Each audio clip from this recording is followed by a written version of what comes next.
Hello everyone, आप सबका बहुत बहुत स्वागत है टैरो एंड ओरेकल स्पेस में। आज हम डिस्कस करेंगे द मून। सबसे पहले देखिए, इसका जो एलिमेंट है ये वाटर एलिमेंट है। इसका ज़ोडिएक साइन पाइसेस है। यस नो की रीडिंग में ये नो का कार्ड है। अब देखो ये नंबर 18, 1 + 8 = 9। 9 नंबर रिप्रेजेंट करता है कंप्लीशन को। इसका मतलब कोई चीज़ या कोई सिचुएशन हमारे लाइफ में ख़त्म हो रहा है। अब देखो मून, देखो ये फुल मून है, ये आधा मून है, हाफ मून, ये देखो क्रिसेंट मून है और ये सन है। ये सब मिलकर ना रिप्रेजेंट करता है मतलब बैलेंस, यूनिटी, हमारे कॉन्शियस और सबकॉन्शियस माइंड को रिप्रेजेंट करता है। साथ ही साथ देखो ये मून साइकिल बन गया है ना, पूरा मून, आधा मून, ये क्रिसेंट मून, ये मून साइकिल बन गया है। मून साइकिल में क्या होता है, देखो हमारा इमोशन भी ना अपलीट होता रहता है, कभी ज़्यादा होता है कभी कम होता है, समझ रहे हो। जैसे हमें कभी कभी बहुत ज़्यादा रोना आता है, कभी कभी हम बहुत ज़्यादा खुश रहते हैं। तो ये मून साइकिल को भी रिप्रेजेंट करता है। और देखो मून क्या है, मून हमारा इमोशन है, हमारा इंट्यूशन पावर है, समझ रहे हो। अब देखो ये मून के चारों तरफ देखो रेस निकले हैं, ठीक है। ये एक्चुअल में टोटल है 32 रेस। आधे जो बड़े बड़े हैं ना वो 16 रेस हैं और जो छोटे छोटे हैं वो 16 रेस हैं। मतलब टोटल ये 32 रेस हैं, ठीक है। और साथ ही साथ ये जो रेस है ना, ये रिप्रेजेंट करता है पाथ ऑफ विजडम को रिप्रेजेंट करता है। मतलब हमारे लाइफ में ना 32 रास्ते आएंगे, उसको हमें क्रॉस करके जाना है, तब जाकर हमारा स्पिरिचुअल एनलाइटमेंट होगा। अब देखो ये मून के नीचे ना ये ड्रॉप्स गिर रहे हैं ना, ये जो 15 ड्रॉप्स है ना, मतलब रेन ड्रॉप्स हैं, ये रिप्रेजेंट करता है कि ये हमारा मून और अर्थ को ना कनेक्ट करता है। मतलब अर्थ और हेवन को ये जो ड्रॉप्स है ना ये कनेक्ट करता है। और साथ ही साथ देखो ये जो लड़की, ये मून के बीच में जो लड़की है ना, ये बहुत उदास है, बहुत ज़्यादा रो रही है, बहुत ज़्यादा परेशान है। और किसी किसी बुक में ये भी बोला जाता है कि ये लड़की के आंसू हैं। ओके, अब देखो नीचे देखो, ये एक कुत्ता है, ये उल्फ है, ठीक है। ये कुत्ता देखो क्या है, डोमेस्टिक एनिमल है और ये रिप्रेजेंट करता है गुड एनर्जी को। और ये जो भेड़िया है ना, ये उल्फ है ना, ये बैड एनर्जी को रिप्रेजेंट करता है। और ये कैसा है, वाइल्ड एनिमल है, ठीक है। ये दोनों ऊपर की तरफ भौंक रहे हैं इसीलिए क्योंकि ये हमें बताना चाहते हैं कि आने वाले टाइम में हमारे लाइफ में कुछ बुरा हो सकता है या कुछ बहुत अच्छा हो सकता है। ये हमें सिग्नल दे रहे हैं। साथ ही साथ देखो ये जो दोनों कुत्ते और वुल्फ है ना, ये हमें कहीं ना कहीं सिग्नल दे रहे हैं कि अभी हमारा ट्रांसफॉर्मेशन पीरियड स्टार्ट होगा, मतलब हमारा अवेकनिंग पीरियड स्टार्ट होने वाला है। अब देखो ये जो वाटर, मतलब ये जो पॉन्ड है ना, ये रिप्रेजेंट करता है हमारा इमोशन को, हमारा इंट्यूशन पावर को रिप्रेजेंट करता है। साथ ही साथ देखो यहाँ ना स्कॉर्पियो बाहर निकल रहा है, इसको ना क्रेफिश भी बोलते हैं। ये बाहर निकल रहा है, ये रिप्रेजेंट करता है कि हमारा कोई डर है या कोई फियर है, ठीक है, या फिर ऐसा कोई पास्ट मेमोरी या इनसिक्योरिटी है ना, वो अभी बाहर आ रहा है। अब एक चीज़ देखो, ये टावर, ये जो माउंटेन्स हैं और ये रास्ता, तीनों को एक साथ समझते हैं। देखो ये जो टावर है ना, ये अनसर्टेनिटी, चैलेंजेस, कन्फ्लिक्ट को रिप्रेजेंट करता है। ये माउंटेन्स भी है ना, ये भी चैलेंजेस को, कन्फ्लिक्ट को, प्रॉब्लम्स को रिप्रेजेंट करता है। और ये जो रास्ता है ना, ये स्पिरिचुअल एनलाइटमेंट की तरफ हमें ले जाएगा। मतलब देखो हमें जैसे भी करके स्पिरिचुअली एनलाइटमेंट होना पड़ेगा, हमें ये रास्ते पे चलना ही पड़ेगा। भले ही हम चाहें या नहीं चाहें, हम कभी भी अवॉइड नहीं कर पाएंगे। ये सिचुएशन हमारे लाइफ में आने ही वाला था, समझ रहे हो। मतलब ये जो तीनों है ना, ये टावर, ये मतलब ये जो तीनों ना एक साथ हमें यही बोला जा रहा है कि हमारे लाइफ में स्पिरिचुअल एनलाइटमेंट होकर ही रहेगा, भले ही हम चाहें या नहीं चाहें। अब देखो पीछे देखो, ब्लू है, ये भी ब्लू है। मतलब यहाँ अगर दूसरा कलर दिखता रहेगा लेकिन ये एक्चुअल में ब्लू कलर है। ये रिप्रेजेंट करता है चैलेंजेस को रिप्रेजेंट करता है। ओके, और एक चीज़ देखो, ये जो छोटे छोटे देखो घास है कि जो ब्लैक कलर के हैं, ठीक है, ये ना ये ड्रीम्स को रिप्रेजेंट करता है कि हमारा सबकॉन्शियस माइंड हमें कुछ ना कुछ मैसेज देना चाहता है, उसको सुनो, वही हमें गाइड करेगा कि आगे क्या करना है, कैसे करना है। मतलब कभी कभी होता है ना, हमारे सपने ही हमें कुछ ना कुछ बता कर जाते हैं, तो वैसे समझ लो ये हमारे ड्रीम्स हैं। ओके, अब देखो ये कार्ड का जनरल इंटरप्रिटेशन क्या है, जनरल मीनिंग क्या है। सबसे पहले देखो ये कार्ड ना इंट्यूशन को रिप्रेजेंट करता है। जब भी ये कार्ड आएगा ना, तो हम ऐसे बोल सकते हैं कि आपको अपना इंट्यूशन का बात सुनना चाहिए।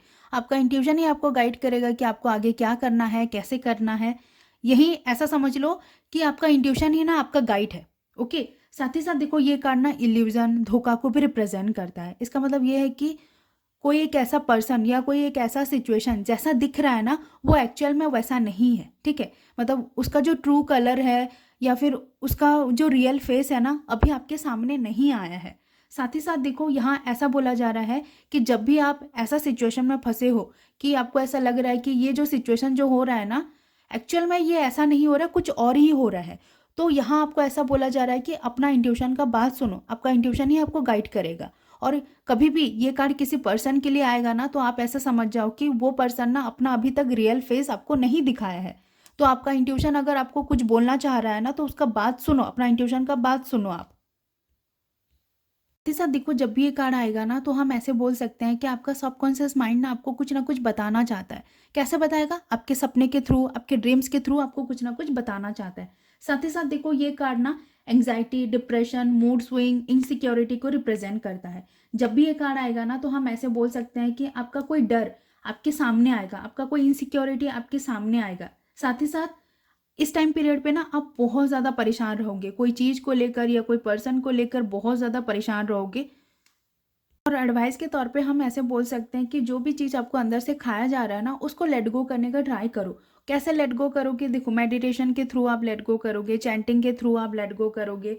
साथ ही साथ अपना इंट्यूशन का बात सुनना पड़ेगा आपको, वही आपको गाइड करेगा कि आपको आगे क्या करना है, कैसे करना है, कि ये चीज़ मेरे लिए सही है, कि ये चीज़ मेरे लिए गलत है। आपका इंट्यूशन ही आपको बता देगा। अब देखो ये ना जो कार्ड है ना, मून का कार्ड, एक्चुअल में ये इंट्यूशन का ही कार्ड है।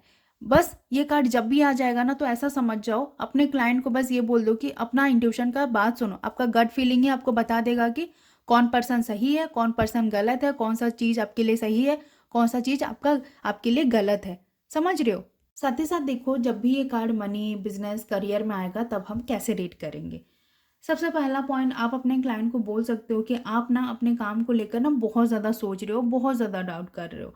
जैसे कि मुझे काम करना चाहिए या नहीं करना चाहिए, जॉब छोड़ दूँ या बिजनेस कर लूँ, बिजनेस छोड़ दूँ या जॉब कर लूँ, करियर ग्रोथ होगा या नहीं होगा, मुझे एक कंपनी में काम करना चाहिए या नहीं करना चाहिए, दूसरा कंपनी को चेंज कर लूँ। बहुत सारा डाउट आएगा, ठीक है। बहुत ज़्यादा परेशान रहोगे अपने काम को लेकर, अपने वर्क प्लेस को लेकर, अपने सैलरी को लेकर। साथ ही साथ देखो वर्क प्लेस में ना माहौल थोड़ा ठीक नहीं रहेगा, बहुत ज़्यादा टेंशन का माहौल रहेगा, मिसकम्युनिकेशन होगा, लड़ाई झगड़ा, बैक बिचिंग, ठीक है, ऑफिस पॉलिटिक्स होगा। साथ ही साथ आपको समझ में नहीं आएगा कि मुझे क्या डिसीजन लेना है, कैसा डिसीजन लेना है।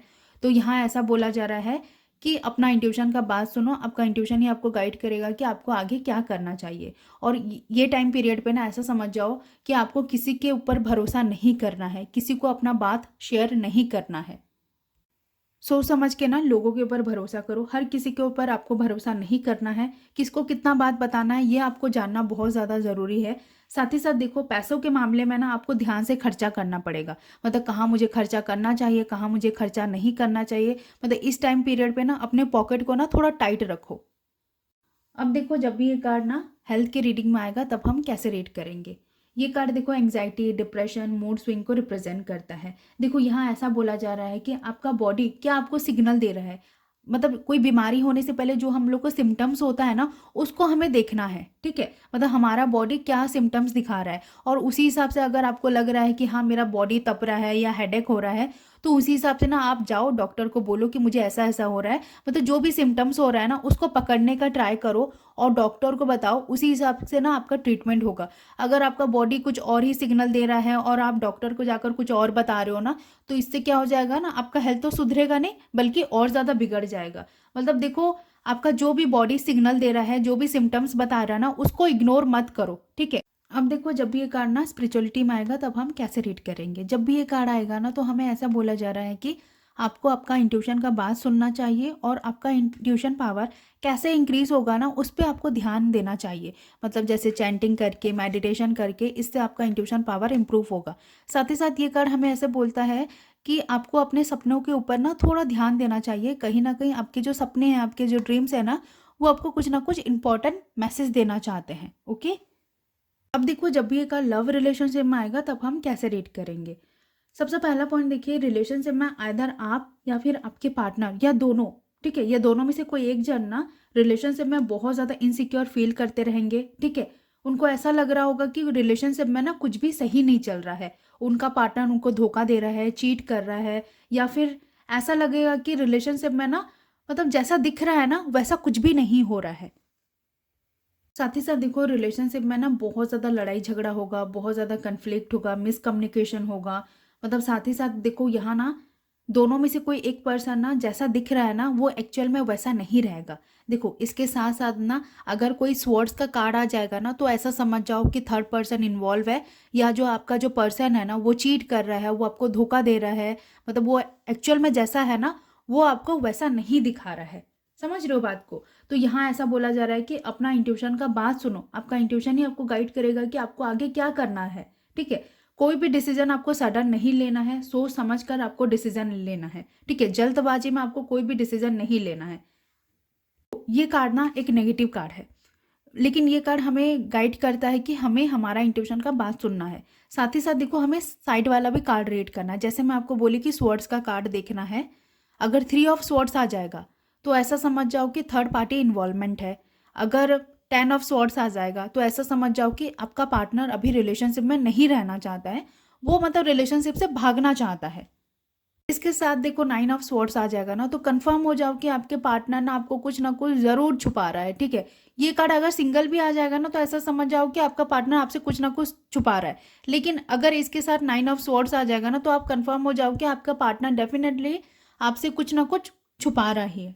ओके, अब देखो जब भी ये कार्ड ना सिंगल्स के रीडिंग में आएगा तब हम कैसे रीड करेंगे। सबसे पहला पॉइंट, हम अपने क्लाइंट को बोल सकते हैं कि अभी आप ना रिलेशनशिप के लिए रेडी नहीं हो, रिलेशनशिप में मत जाओ। अगर कोई पर्सन आपको अप्रोच कर रहा है ना तो सडनली आपको रिलेशनशिप में नहीं जाना है, उस पर्सन के बारे में आपको पूछताछ करना है, फिर जाकर रिलेशनशिप में जाना है। साथ ही साथ अपना इंट्यूशन का बात सुनो, वही आपको गाइड करेगा कि आपको आगे क्या करना है। अब देखो जब ये कार्ड रिवर्स में आएगा तब हम कैसे रीड करेंगे। देखो रिवर्स मतलब ऐसे, ठीक है, इसको रिवर्स बोला जाता है। जब भी ये कार्ड रिवर्स में आएगा और इसके जो आजू बाजू के कार्ड जो पॉजिटिव रहेंगे ना तो हम ऐसे बोल सकते हैं कि अभी हम रेडी हो गए हैं अपने पास्ट ट्रॉमा को रिलीज़ करने के लिए। ठीक है, पास्ट बैगेज पेन को रिलीज़ करने में अभी हमको समझ में आ गया है कि अगर हम ये पेन और ये ट्रॉमा को पकड़ के रखेंगे ना तो हम जिंदगी में कभी भी आगे नहीं बढ़ पाएंगे। साथ ही साथ हमसे जितना भी जो सच्चाई, जो सीक्रेट छुपा हुआ था ना वो अपने आप ही हमारे सामने आ जाएगा अगर सराउंडिंग कार्ड पॉजिटिव रहेंगे। साथ ही साथ देखो अगर ये कार्ड रिवर्स में आएगा और इसके जो सराउंडिंग कार्ड अगर नेगेटिव में आ जाएंगे ना तो हम ऐसे बोल सकते हैं कि हम ही रेस्पॉन्सिबल हैं अपने ये हालत के लिए। ठीक है, हमारा इंट्यूशन आपको गाइड कर रहा है कि हमें क्या करना है, कैसे करना है, लेकिन हम अपना इंट्यूशन का बात इग्नोर करके जो सामने दिख रहा है ना उसको सच मान ले रहे हैं, बहुत ज़्यादा अपने ऊपर डाउट कर रहे हैं, बहुत ज़्यादा रो रहे हैं, परेशान हो रहे हैं, किसी को बता नहीं पा रहे हैं, ना सह पा रहे हैं, ऐसा सिचुएशन हमारा हो जाएगा। अगर किसी को भी ये कार्ड रिलेटेड कुछ भी डाउट है तो मुझे कमेंट सेक्शन में पूछिए, मैं रिप्लाई ज़रूर करूँगी। अगर वीडियो अच्छा लगा ना तो लाइक कीजिए, शेयर कीजिए, कमेंट कीजिए और अपना ख्याल रखिए आप सब।